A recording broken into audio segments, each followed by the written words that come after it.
So what do I mean by Bonapartism?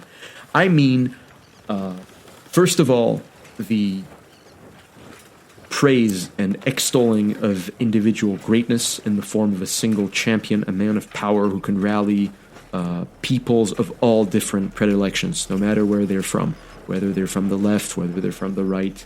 You know, It's not about the petty squabbles of today, right this second. It's about higher things, higher ambitions, the creation of higher types of art, higher struggles.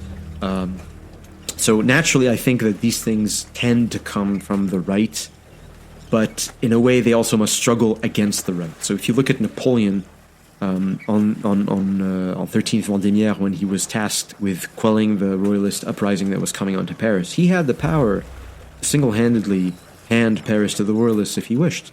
And so why didn't he do that? Because that world was dead. You know, he wasn't going to bring back something that was going to fall apart after 3 years, that the people's sensibilities were not amenable to anymore. You know, Gobineau says himself that, you know, laws, at the end of the day, they have to adapt to the sensibilities of a people.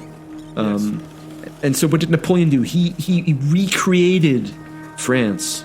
France of the 17th century, the France that gave the example in Europe, that was admired for its joy, for its art, for its higher culture. That France was gone. You know, you weren't going. It was never going to be brought back. There's an amazing essay by Émile Cioran, and what he writes in that is that France was supposed to die. France was supposed to be extinguished and live out its days as a great civilization that had declined and been extinguished. But instead, we had a miracle. Is that a man, Napoleon Bonaparte, came out of nowhere and restored it and recreated its people, gave them new laws,